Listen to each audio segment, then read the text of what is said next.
अलग अलग अपराधों के रिगार्डिंग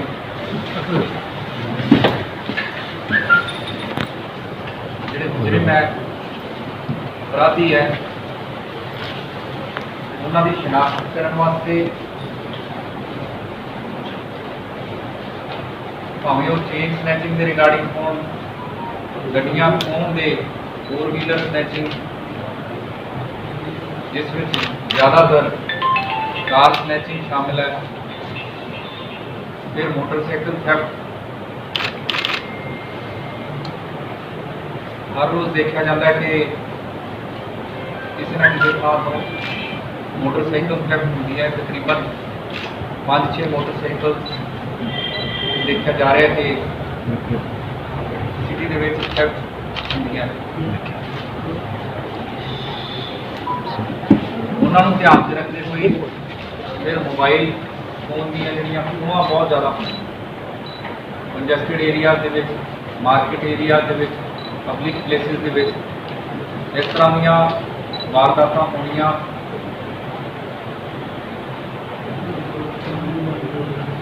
उहदे नाल जिहड़ा है पैनिक क्रिएट होंदा है। इस करके अमृतसर पुलिस कमिश्नरेट ने अपनी अलग अलग टीम्स के अंडर मुहिम लॉन्च की है, जिहदे कि पहला भी असीं प्रेस नोटिस किया कि क्राइम मैपिंग क्राइम के जिहड़े हॉटस्पॉट्स है जिहदे कि स्नैचिंग के रिगार्डिंग भावें लुट्टां खोहां के रिगार्डिंग या थेफ्ट के regarding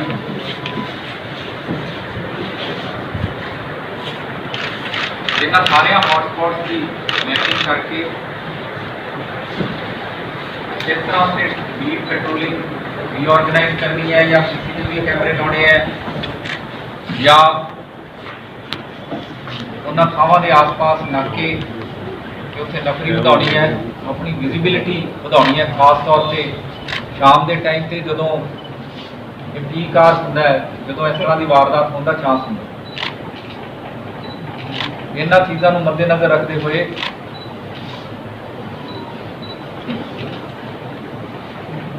concern police station concern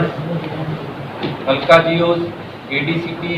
इन्होंने हिदायत जारी की गई कि इस तरह के जिन्ने पुराने भी अपराधी है या बेल आउट होए हुए है, इन्हों के उपर सस्पीशन रेज होती है कि वो अपराध कमिट कर सकते हैं, उन्होंने उपर निगाह रखने का तो उन्होंने फड़न का मोनीटर करन का उन्होंने एक मैकेनिज्म तैयार किया जा रहा है, जिहदे पिछे जे देखा गया कि महल बाईपास के कोल एक डॉक्टर साहब जिन्हों का नाम प्रवीण देवगन, इन्हों की कार रात 11:15 बजे स्नैच हुई। जिस तरीके नाल उन्हें सारी रीऑर्गेनाइजेशन की गल की है, नाके रीऑर्गेनाइज करने या होर सारिया चीज़ां एक नाके ते थाने दे विच एक इंफॉर्मेशन आई सी कि ये जिहड़ी कार है फलानी थां से देखी गई है। उन्होंने बहुत चंगा काम किया, रंजीत एवेन्यू पुलिस ने ते कंटोनमेंट पुलिस ने मिलकर बड़ी चंगी कोआर्डिनेशन के नाल नाका इंचार्जिस के नाल मिल के इस चीज़ को ट्रेस किया गया। ये फिलहाल 3 दोषी जोड़े है वो फड़े जा चुके हैं। एक का नाम स्काइल आउट करके है, दूसरे का नाम मनमोहित दीप करके, तीसरे का नाम जसपाल मसीह करके। इस तो अलावा इन्हों की पुछगिछ हुण तक जो आया ये जी गड्डी इन्हों मिली वो एक विशाल कट्टू नाम के व्यक्ति तो मिली। वह पता किया कि वो भी 5-6 मुकदमे ऑलरेडी हैं। अलग अलग तरह दी वारदातों के मुकदमे, चोरी, arms act, even attempt to murder के मुकदमे भी ये उपर है। इस तो इलावा ये जोड़े होर एसोसीएट्स है, कोई अर्जुन, करण, अंकुर, ये भी ये एसोसीएट्स है। एक हिम्मत मोहन भंडारिया करके वो भी यदा एसोसीएट है। कि गड्डियां की खो करनी, इस तरह के जोड़े क्राइम को कमिट करना, कमिट करके फिर अलोप हो जाना, आउट ऑफ व्यू हो जाना, पुलिस की अख तो बचते रहना, ये इन्हों का काम है। ये चंगी गल ये हुई है, जिवें मैं पहला बयान किया कि जिस तरह की मुहिम चलाई गई है वो नाके ते अलग अलग थाणियां की जी पुलिस है वो आपस में कोआर्डीनेशन उन्होंने वधिया है, जिस करके ये वारदात हौली हौली करके सारियां ट्रेस होंदियां जा रही हैं, जो कि चंगी गल है।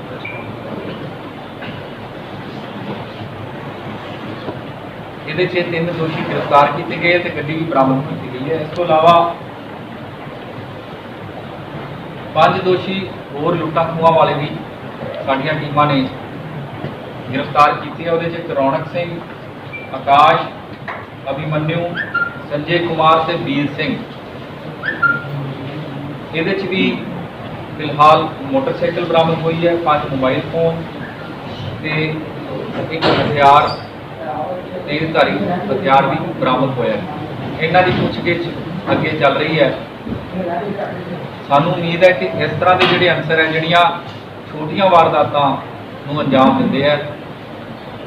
अगे चल के वो वड्डियां वारदातां बनदियां। ये जड़ियाँ चोरी दी गड्डियां या मोटरसाइकिल है, ये सारे अल्टीमेटली किसी वड्डे क्राइम को अंजाम देने वास्ते कारगर होंगे। तो साडा फोकस ये है कि इस तरह के अंसर के उपर फोकस किया जाए। इस तरीके नाल जे असीं क्रिमिनल के उत्ते कंसनट्रेट करांगे तो पैटी ऑफेंसिस भी कंट्रोल होणगे, उहदे नाल जिहड़े वड्डे ऑफेंसिस होंदे हैं वो भी कंट्रोल होणगे। इस थ्योरी को ध्यान से रखते हुए एक प्रैस मीट भी अरेंज की गई है। तुहाडे सारिਆਂ नाल ये सब शेयर करना बड़ा जरूरी सी। ये जिहड़ा गैंग 5 जणिਆਂ का फड़िया, ये भी घट्टो घट्ट इन्होंने पिछले दिनी पिछले कुछ दिनों के ही 6-7 वारदातों को अंजाम दिता सी।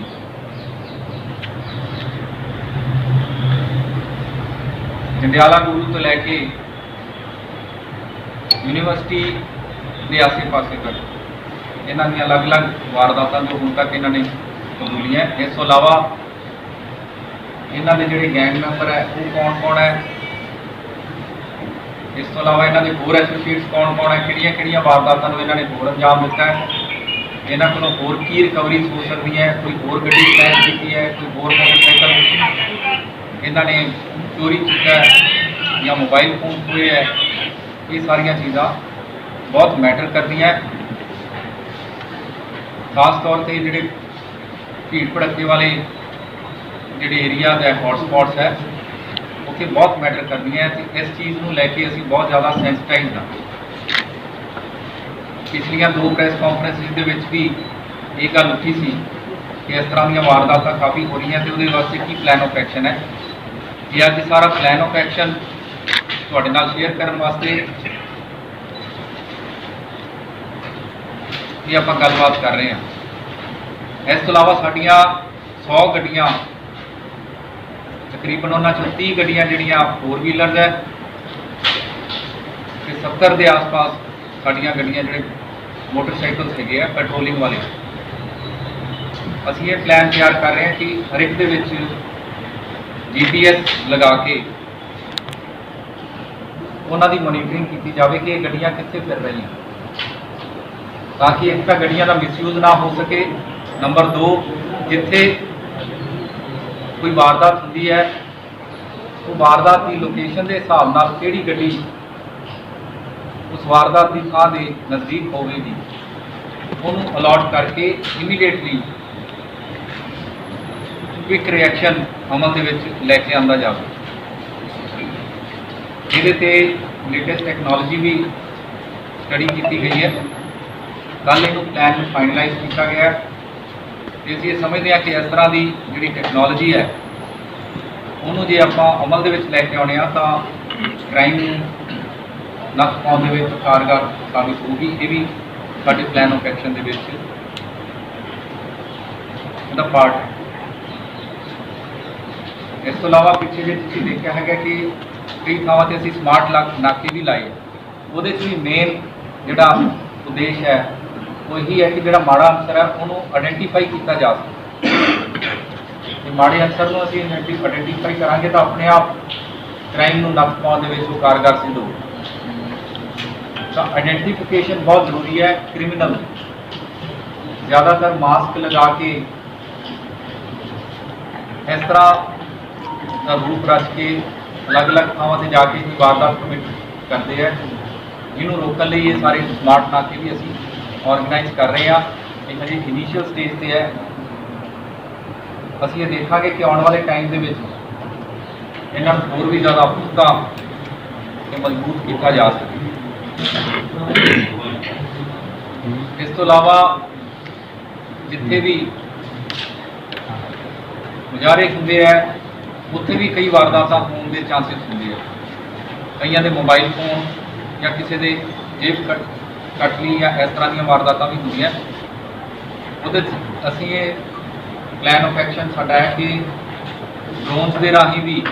इन्हां इलाकों मोनीटर किया जा सके, क्योंकि इन्नी नफरी कई बार नहीं होंगी कि एक जगह भीड़ वाली थां मोनीटर कर सकीए। तो वो वास्ते ड्रोन्स को किस तरह असी यूज़ कर सकते हैं वो भी साडे प्लान ऑफ एक्शन के पार्ट है। वो भी मैं समझदा कि माड़े अंसर के उपर एक बाज की निगाह असी रख सकते हैं। तो उन्होंने जोड़ा माड़ा अंसर है वो पर साइकोलॉजिकल दबाव भी रहूगा कि they are under electronic surveillance. मैं सारिਆਂ ਨੂੰ रिक्वेस्ट करदा, ਤੁਹਾਡੇ माध्यम राही पब्लिक को भी रिक्वेस्ट करदा कि ਜਿਹੜੇ CCTV कैमरे है उन्हों की इंटीग्रेशन बहुत ज़्यादा जरूरी है। अलग अलग थावां ते आइसोलेशन के CCTV कैमरे लगे हैं जिन्होंने इंटीग्रेट असी नहीं कर पा रहे। ਅਸੀਂ ਇਹ ਚਾਹੁੰਦੇ ਹਾਂ कि ਸਾਰਿਆਂ ਨੂੰ ਇੰਟੀਗ੍ਰੇਟ ਕਰਕੇ ਇੱਕ ਕਾਮਨ ਪਲੇਟਫਾਰਮ ਦਿੱਤਾ ਜਾਵੇ ਜਿਹਦੇ ਤੋਂ ਅਸੀਂ ਉਹਨਾਂ ਨੂੰ ਮੋਨੀਟਰ ਕਰ ਸਕੀਏ। ਇੱਕ CCTV ਕੈਮਰੇ ਤੋਂ ਦੂਸਰੇ CCTV ਕੈਮਰੇ ਤੱਕ ਅਸੀਂ ਪਹੁੰਚ ਕੇ ਉਹਦੀ ਲੋਕੇਸ਼ਨ ਨੂੰ ਟਰੈਕ ਕਰ ਸਕੀਏ। ਉਦੋਂ ਹੀ ਪੋਸੀਬਲ ਹੈ ਜੇ ਅਸੀਂ ਉਹਨਾਂ ਨੂੰ ਇੰਟੀਗ੍ਰੇਟ ਕਰਕੇ ਆਪਣੇ ਕਮਾਂਡ ਐਂਡ ਕੰਟਰੋਲ ਸੈਂਟਰ ਦੇ ਵਿੱਚ ਲੈ ਕੇ ਆ ਸਕੀਏ। ਅਸੀਂ ਇਹ ਚਾਹੁੰਦੇ ਹਾਂ ਕਿ ਪੂਰੇ ਸ਼ਹਿਰ ਦੇ ਵਿੱਚ ਕਿਤੇ ਕੋਈ ਵਾਰਦਾਤ ਹੁੰਦੀ ਹੈ तो जो मुजरिम है एक थां तो दूसरी थां से जाता है तो अपने जोड़े हज़ारा CCTV कैमरे लगे हैं उन्होंने एक प्लेटफॉर्म से लिया के असी उन्होंने ट्रेस आउट कर सकीए, जो कि हम पॉसीबल नहीं है। फिजिकली कल्ले कल्ले CCTV कैमरा देखना पैंदा तो उन्होंने असी एक थां से कमांड कंट्रोल सेंटर असी दईए ताकि एक तो दूजी थां से उत्थे बैठे ही अगे असी देख सकें। तो बहुत क्विक रिएक्शन उहदे नाल भी हुंदा, हुण कई दिन लग जाते। ये मेरी रिक्वेस्ट स्पैसिफिक रिक्वेस्ट ये है कि आप ज़्यादातर IP बेस्ड कैमरे ते लेटेस्ट टैक्नोलॉजी वाले कैमरे जोड़े जरूर लवाइए। वो असी एक CCTV के रिगार्डिंग मिशन CCTV भी लॉन्च करांगे जिहदे कि सारिਆਂ ਨੂੰ रिक्वेस्ट करांगे कि इस स्पैसिफिकेशन के कैमरे लवाए जान ताकि असी अपने कमांड कंट्रोल सेंटर के इंटीग्रेट जरूर कर सकीए। अलग अलग सारे आइसोलेशन काम करेंगे तो वह किसी को कोई फायदा नहीं। तो अजकल का जोड़ा पूरा क्राइम है वो ऑर्गेनाइज क्राइम की तरफ बढ़ता है तो कोआर्डीनेशन के नाल होंदा है। इस करके आपां नूं लॉ इनफोर्समेंट एजेंसी नूं ते पब्लिक नूं भी चाहिए कि कोआर्डीनेशन सारिया चीज़ां होण। तो मैं समझदा कि जरूर आपां क्राइम नूं कंट्रोल करने दे विच कारगर होवांगे। Thank you so much. Sir एक सवाल है कि जो इन्होंने कार खड़ी है पता लगा सी दो तीन हफ्ता के गए सी इन्होंने कोविड के अगे भी देती उन्होंने अगे देती इन्होंने की किस तरह सीविंग फिट हो रहा है कि किस तरह ਉਹਦੇ 'ਚ ਕੀ ਹੈ ਕਿ ਜਿਹੜਾ ਪੂਰਾ ਫਾਰਵਰਡ ਲਿੰਕੇਜ ਹੈ ਉੱਥੋਂ ਆਪਾਂ ਰਿਵਰਸ ਜਿਹੜੀ ਇੰਜੀਨੀਅਰਿੰਗ ਕਰਨੀ ਸ਼ੁਰੂ ਕੀਤੀ ਹੋਈ ਉੱਥੋਂ ਆਪਾਂ ਨੂੰ ਚੋਰਾਂ ਦਾ ਪਤਾ ਲੱਗ ਗਿਆ ਹੈ ਉਹ ਆਇਡੈਂਟੀਫਾਈ ਹੋ ਗਿਆ ਪਹਿਲਾਂ ਆਪਾਂ ਨੂੰ ਆਇਡੈਂਟੀਫਾਈ ਨਹੀਂ ਸੀ ਹੋਇਆ ਹੁਣ ਇਹ ਜਿਹੜੇ ਚੋਰ ਹੈਗੇ ਜਾਂ ਸਨੈਚਰ ਹੈਗੇ ਇਹਨਾਂ ਦੇ ਅੱਗੇ ਵੀ ਐਸੋਸੀਏਟਸ ਹੋਣਗੇ ਜਿਹੜੇ ਸਨੈਚਿੰਗ ਕਰਦੇ ਆ ਇਹਨਾਂ ਦੇ ਲਿੰਕ ਹੀ ਉਹ ਹੈਗੇ ਜਿਹੜੇ ਕਿ ਛੋਟੀਆਂ ਗੱਡੀਆਂ ਮੋਟਰਸਾਈਕਲ ਜਿਹੜੇ ਕਿ ਚੋਰੀ ਕਰਕੇ ਲੈ ਕੇ ਜਾਂਦੇ ਤਾਂ ਮੈਂ ਸਮਝਦਾ ਕਿ ਇਹਨਾਂ ਦੀ ਇੰਟਰੋਗੇਸ਼ਨ ਦੇ ਵਿੱਚੋਂ ਇੱਕ ਵੱਡਾ ਜਿਹੜਾ ਗੈਂਗ ਹੈ ਪੂਰਾ ਗੈਂਗ ਇਹਨਾਂ ਤੋਂ ਟ੍ਰੇਸ ਕਰਕੇ ਸਾਰੇ ਬੰਦਿਆਂ ਨੂੰ ਲਿਸਟ ਆਊਟ ਕਰਕੇ ਫਿਰ ਇਕੱਲੇ ਇਕੱਲੇ ਨੂੰ ਆਇਡੈਂਟੀਫਾਈ ਕਰਕੇ ਤੇ ਅਰੈਸਟ ਕਰਨ ਦੀ ਲੋੜ ਹੈ ਉਹਨਾਂ ਤੋਂ ਬਹੁਤ ਸਾਰੀਆਂ ਰਿਕਵਰੀਜ਼ ਛੋਟੀਆਂ ਤੋਂ ਵੱਡੀਆਂ ਤੱਕ ਰਿਕਵਰੀਜ਼ ਹੋਣਗੀਆਂ ਸਰ ਇੱਕ ਤਾਂ ਹੈ ਕਿ ਅਸੀਂ ਬਾਹਰ ਦੇ ਜਦੋਂ ਚੋਰ ਕਰ ਜਾਂਦੇ ਆ ਰੋਜ਼ਾਨਾ ਜੇਲ੍ਹ ਦੇ ਵਿੱਚੋਂ ਦੋ ਤਿੰਨ ਮੋਬਾਈਲ ਜਿਹੜੇ ਸੈਂਟੀ ਹੁੰਦੇ ਹੁਣ ਕੋਈ ਵੀ ਬੰਦਾ ਜੇ ਐਕਚੁਅਲੀ ਨਾਰਮਲੀ ਸਮਝਦੇ ਹੋ ਕਿ ਜੇਲ੍ਹ ਜਾਂਦਾ ਫ੍ਰੀ ਟਾਈਮ ਦੇ ਵਿੱਚ ਚੱਕਦੇ ਤੇ ਪਿੱਛੇ ਜਿਹੜੇ ਹਜ਼ਾਰੀ ਦੋਸਤ ਨੇ ਜਿਹੜੀ 17 ਰਿਕਵਰ ਕੀਤੀ ਸੀ ਉਹਦੇ ਜਿਹੜੇ ਤਾਰ ਸੀ ਜੇਲ੍ਹ ਨਾਲ ਜੇਲ੍ਹ ਦੇ ਵਿੱਚ ਇੱਕ ਮੋਬਾਈਲ ਫੋਨ ਜਿਹੜਾ ਕੰਮ ਜਿਹਨਾਂ ਮੈਂ ਕਿਸ ਤਰ੍ਹਾਂ ਮਾਮਲੇ ਉਹ ਅਸੀਂ ਜੇਲ੍ਹ ਅਥਾਰਟੀਜ਼ ਦੇ ਨਾਲ ਵੀ ਟਾਈ ਅਪ ਕਰਦੇ ਹੈਗੇ ਆ ਤੇ ਜਦੋਂ ਵੀ ਕੋਈ ਇਸ ਤਰ੍ਹਾਂ ਦਾ ਮੋਬਾਈਲ ਮਿਲਦਾ ਹੈ ਤਾਂ ਅਸੀਂ ਉਹਦਾ ਪਰਚਾ ਦਿੰਦੇ ਆ ਜਿੰਨੇ ਵੀ ਉਹਦੇ ਬਾਹਰ ਲਿੰਕੇਜਿਸ ਮਿਲਦੇ ਆ ਉਹਨਾਂ ਨੂੰ ਵੀ ਅਰੈਸਟ ਕੀਤਾ ਜਾਂਦਾ ਹੈ ਤੇ ਇਨਵੈਸਟੀਗੇਸ਼ਨ ਕੀਤੀ ਜਾਂਦੀ ਹੈ ਸਰ ਇਹ ਜਿਹੜੇ ਪੰਜ ਨੇ ਜਿਹੜੇ ਲੁੱਟ ਦੇ ਨਾਲ ਇਹਨਾਂ ਦਾ ਰਿਲੇਸ਼ਨ ਹਜੇ ਤੱਕ ਨਹੀਂ ਕੋਈ ਆਇਆ ਬਾਕੀ ਦੇਖਣਾ ਹੈ ਕਿ ਇਹਦੇ ਵਿੱਚ ਕੀ ਹੋਰ ਨਿਕਲਦਾ ਥਰੂ ਦੋਸ਼ੀ ਫੜੇ ਗਏ ਉਹ ਦੋਸ਼ੀ ਹਜੇ ਆਇਡੈਂਟੀਫਾਈ ਹੋ ਗਏ ਆ ਪਰ ਉਹ ਵੀ ਫੜੇ ਜਾਣਗੇ ਸਰ ਡਰੋਨ ਪਾਲਿਸੀ ਕਦੋਂ ਤੱਕ ਆ ਜਾਏਗੀ ਜੀ ਜਿਹੜਾ ਤੁਸੀਂ ਕਿਹਾ ਕਿ ਨਹੀਂ ਮੈਂ ਤਾਂ ਦੇਖੋ ਪਾਲਿਸੀ ਤਾਂ ਬਾਰੇ ਤਾਂ ਮੈਂ ਦੱਸਿਆ ਹੈਗਾ ਕਿ ਇਹ ਸਾਡਾ ਪਲਾਨ ਆਫ ਐਕਸ਼ਨ ਹੁਣ ਜਦੋਂ ਪ੍ਰੋਕਿਊਰਮੈਂਟ ਹੁੰਦੀ ਹੈ ਉਹਦੇ 'ਚ ਕਿਵੇਂ ਅੱਗੇ ਵੱਧ ਸਕਦੇ ਹਾਂ ਉਹਨੂੰ ਲੈ ਕੇ ਉਹ ਜ਼ਰੂਰ ਅਗਲੇ 1-1.5 ਹਫ਼ਤੇ ਦੇ ਵਿੱਚ ਹੀ ਇਹਨੂੰ ਜ਼ਰੂਰ ਲਾਗੂ ਕਰਨ ਦੀ ਅਸੀਂ ਕੋਸ਼ਿਸ਼ ਕਰਾਂਗੇ ਬਹੁਤ ਜ਼ਿਆਦਾ ਟਾਈਮ ਨਹੀਂ ਹੈ ਇਸ ਦੇ ਨਾਲ ਸਰ ਇਹਨਾਂ ਦੇ ਲਿੰਕ ਗੈਂਗਸਟਰ ਨਾਲ ਜੁੜੇ ਆ ਜਾਂ ਹਲੇ ਕੇਵਲ ਚੋਰੀ ਚ ਇਹੋ ਜਿਹਾ ਕੋਈ ਲਿੰਕ ਸਾਨੂੰ ਸਾਹਮਣੇ ਨਹੀਂ ਸਰ ਇੱਕ ਜਦੋਂ ਕੋਈ ਵੀ ਕ੍ਰਾਈਮ ਹੁੰਦਾ ਪੁਲਿਸ ਤੱਕ ਖਬਰ ਪਹੁੰਚਣ ਨੂੰ ਜਾਂ ਪਹੁੰਚਾਉਣ ਦੇ ਲਈ ਕਾਫੀ ਦੇਰੀ ਉਹਦੇ ਲਈ ਕੋਈ ਐਸੀ ਚੀਜ਼ ਕਿ ਜੇਕਰ ਤੁਰੰਤ ਕ੍ਰਾਈਮ ਕਿਤੇ ਕਿਸੇ ਨੂੰ ਪਤਾ ਵੀ ਲੱਗਦਾ ਹੈ ਕਿ ਉਸੇ ਵੇਲੇ ਉਹ ਜਿਹੜਾ ਕੋਆਰਡੀਨੇਸ਼ਨ ਜਾਂ ਕਮਿਊਨੀਕੇਸ਼ਨ ਜਿਹੜੀ ਬਹੁਤ ਚੰਗਾ ਸਵਾਲ ਹੈ ਤੁਹਾਡਾ ਇਹਦੇ 'ਚ ਅਸੀਂ ਰਿਕੁਐਸਟ ਕਰ ਰਹੇ ਹੈਗੇ ਆ ਅਸੀਂ ਇੱਕ ਹੋਰ ਹੈਲਪਲਾਈਨ ਵੀ ਲਾਂਚ ਕਰ ਰਹੇ ਹਾਂ ਹੁਣ ਪਿੱਛੇ ਜੇ ਟ੍ਰੈਫਿਕ ਰਿਲੇਟਡ ਇੱਕ ਹੈਲਪਲਾਈਨ ਲਾਂਚ ਕੀਤੀ ਹੈ ਉਹ ਕੱਲ੍ਹ ਹੀ ਲਾਂਚ ਕੀਤੀ ਹੈ ਕੱਲ੍ਹ ਸਾਨੂੰ 10-15 ਸੁਜੈਸ਼ਨਸ ਆ ਗਏ ਉਹ ਸੁਜੈਸ਼ਨਸ ਨੂੰ ਲੈ ਕੇ ਉਹਨਾਂ ਨੂੰ ਇੰਪਲੀਮੈਂਟ ਕਰਕੇ ਅਸੀਂ ਫਿਰ ਵੀ will get back to you ਅਸੀਂ ਤੁਹਾਨੂੰ ਦੱਸਾਂਗੇ ਕਿ ਉਹਦੇ 'ਚ ਅਸੀਂ ਆਹ ਸੁਜੈਸ਼ਨ ਆਈ ਸੀ without disclosing the identity of the individual ਉਹ ਅਸੀਂ ਦੱਸਾਂਗੇ ਕਿ ਆਹ ਸਾਡੇ ਕੋਲੇ ਸੁਜੈਸ਼ਨ ਆਈ ਸੀ ਆਹ ਅਸੀਂ ਉਹਦੇ 'ਤੇ ਵਰਕਆਊਟ ਕੀਤਾ ਹੈ ਉਸੇ ਤਰੀਕੇ ਨਾਲ ਹੀ ਕ੍ਰਾਈਮ ਦੇ ਰਿਗਾਰਡਿੰਗ ਇਹ ਟ੍ਰੈਫਿਕ ਦੇ ਰਿਗਾਰਡਿੰਗ ਸੀ ਕ੍ਰਾਈਮ ਦੇ ਰਿਗਾਰਡਿੰਗ ਵੀ ਅਸੀਂ ਇੱਕ ਨੰਬਰ ਲਾਂਚ ਕਰਨ ਜਾ ਰਹੇ ਹਾਂ WhatsApp ਨੰਬਰ ਜਿਸ ਕੋਈ ਸਾਨੂੰ ਫੋਟੋ ਪਾ ਸਕਦਾ ਹੈ ਵੀਡੀਓ ਪਾ ਸਕਦਾ ਹੈ ਕੋਈ ਟੈਕਸਟ ਪਾ ਸਕਦਾ ਹੈ ਆਵਾਜ਼ ਪਾ ਸਕਦਾ ਹੈ ਸਾਨੂੰ ਪਤਾ ਲੱਗੇ ਉਹਦਾ ਵੀ ਜਿਹੜਾ ਨਾਮ ਪਤਾ ਵਗੈਰਾ ਸਾਰਾ ਗੁਪਤ ਰੱਖਿਆ ਜਾਊਗਾ ਤੇ ਉਹਦੇ 'ਤੇ ਵਰਕਆਊਟ ਕੀਤਾ ਜਾਊਗਾ under the direct supervision of CP Amritsar sir ਇੱਕ ਹੋਰ ਹੈ ਕਿ ਜਿਸ ਤਰ੍ਹਾਂ ਦੀ ਗੱਲ ਸੀ ਜਦੋਂ ਕੋਈ ਵਾਰਦਾਤ ਹੁੰਦੀ ਬੰਦਾ ਪੁਲਿਸ ਕੋਲ ਜਾਂਦਾ ਜਾਂ ਫੋਨ ਕਰਦਾ ਕਿ ਕਾਗਜ਼ੀ ਕਾਰਵਾਈ ਬਾਅਦ ਦੇ ਵਿੱਚ ਹੋ ਜਾਏ ਪਹਿਲਾਂ ਜਿਹੜਾ ਐਕਸ਼ਨ ਜਿਹੜਾ ਸ਼ੁਰੂ ਹੋ ਜਾਏ ਕਾਗਜ਼ੀ ਕਾਰਵਾਈ ਬਾਅਦ ਵਿੱਚ ਹੋ ਜਾਏ ਮੈਂ ਦੇਖੋ ਇਸ ਤੋਂ ਪਹਿਲਾਂ ਬੀਟ ਪੈਟਰੋਲਿੰਗ ਦੀ ਗੱਲ ਕੀਤੀ 100 ਗੱਡੀਆਂ ਦੀ ਗੱਲ ਮੇਰੇ ਹਿਸਾਬ ਨਾਲ ਇਹ ਜਿਹੜੇ ਸਾਰੇ ਸਵਾਲ ਹੈਗੇ ਆ ਇਹਨਾਂ ਦੇ ਆਨਸਰ ਮੈਂ ਆਲਰੇਡੀ ਇਹਦੇ 'ਚ ਦਿੱਤੇ ਹੈ ਪ੍ਰੈਸ ਕਾਨਫਰੰਸ ਇਸੇ ਕਰਕੇ ਬੜੀ ਇਲੈਬੋਰੇਟ ਡਿਸਕਸ਼ਨ ਮੈਂ ਇਹਦੇ 'ਚ ਕੀਤੀ ਹੈ ਇਹਨੂੰ ਜਿਵੇਂ ਜਿਵੇਂ ਆਪਾਂ ਅੱਗੇ ਇਵੋਲਵ ਕਰਾਂਗੇ ਇਹਦੇ 'ਚ ਕਾਫੀ ਹੋਰ ਬਰੀਕੀਆਂ ਦੇ ਵਿੱਚ ਆਪਾਂ ਕਰ ਸਕਾਂਗੇ ਤੇ ਮੈਂ ਸਮਝਦਾ ਕਿ ਇਹ ਚੰਗਾ ਸਟੈਪ ਹੈ ਇਹਦੇ 'ਚ ਸਾਡੀ ਰਿਕੁਐਸਟ ਇਹ ਹੈ ਕਿ ਪਬਲਿਕ ਦੀ ਸਪੋਰਟ ਸਾਨੂੰ ਬਹੁਤ ਜ਼ਿਆਦਾ ਚਾਹੀਦੀ ਹੈ ਤੁਹਾਡੇ ਮਾਧਿਅਮ ਰਾਹੀਂ public the support I C that public thank you sir ये प्रेस कॉन्फ्रेंस थी 5 अलग-अलग 3 या 4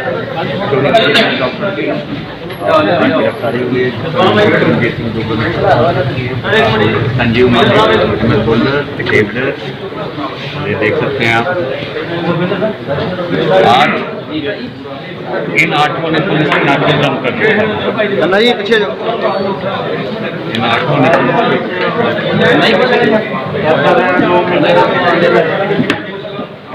तो आप देख सकते हैं ये।